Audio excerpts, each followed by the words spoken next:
Pada awal mulanya, Arema bukanlah rival dari Persebaya, karena Arema dan Persebaya bermain di kompetisi yang berbeda, di mana Arema bermain di kompetisi Galatama dan Persebaya bermain di kompetisi Perserikatan.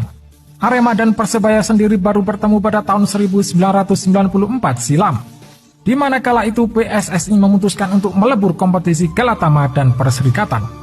Pertemuan antara Arema dan Persebaya pun terjadi di kompetisi Divisi Utama Liga Indonesia 1994 silam, di mana kala itu Arema berhasil mengalahkan Persebaya dengan skor 1-0. 4 tahun sebelum pertemuan pertama kedua tim di Divisi Utama Liga Indonesia, gesekan antara arek-arek Malang dengan arek-arek Surabaya mulai terjadi pada sebuah konser musik kantata takwa di Stadion Tambak Sari, Surabaya pada 23 Januari 1990 silam. Kala itu, arek-arek Malang menguasai depan panggung sambil meneriakkan kata Arema. Hal itu membuat arek-arek Surabaya harus mundur dan terkalahkan oleh kehadiran arek-arek Malang. Tidak tinggal diam, arek-arek Surabaya kembali datang dengan jumlah yang lebih banyak dan berhasil memukul mundur arek-arek Malang hingga keluar Stadion Tambak Sari. Arek-arek Malang pun tidak terima, bentrokan pun terjadi hingga merembet ke Stasiun Gubeng, Surabaya.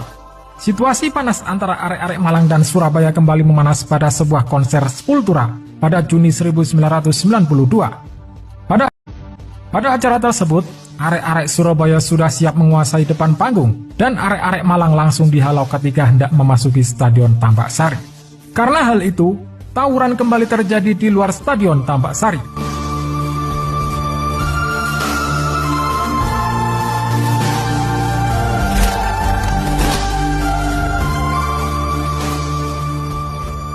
Rivalitas antara Arema dan Persebaya juga dipupuk oleh ketidakadilan media kala itu. Sebagai contoh, ketika Arema atau Persema Malang berhasil menjadi juara, tidak banyak media yang memberitakan keberhasilan tersebut.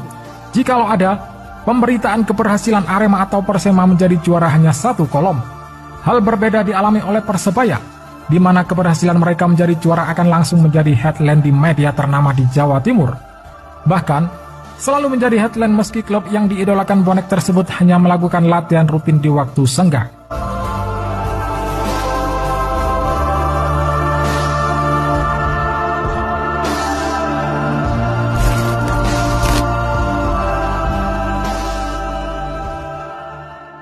Petinggi bonek mania kala itu, Barmen dan Mudayat seringkali merendahkan tim asal Malang, baik Arema ataupun Persema. Kala itu, mereka berseloroh bahwa Persebaya tidak mungkin kalah dari tim Malang. Bahkan untuk menahan imbang tim Bajul Ijo pun mereka tidak akan sanggup. Pernyataan itu pun dimuat di media cetak dan tentunya semakin memanaskan hubungan antara Malang dan Surabaya. Pernyataan Barmen dan Mudayat pun sangat menyakiti hati warga Malang. Karena itu, mereka berniat melakukan balas dendam kepada arek-arek Surabaya. Kemarahan mereka semakin menjadi-jadi setelah ada isu yang mengatakan bahwa arek-arek Surabaya akan ngeluruk ke Malang. Merasa tertantang, arek-arek Malang pun berusaha mencegat kehadiran arek-arek Surabaya di Lawang. Namun aksinya gagal karena ketika sampai di pertigaan Karanglo, Singosari, arek-arek Malang yang akan menghalau arek-arek Surabaya dihalau oleh polisi dan Kodim.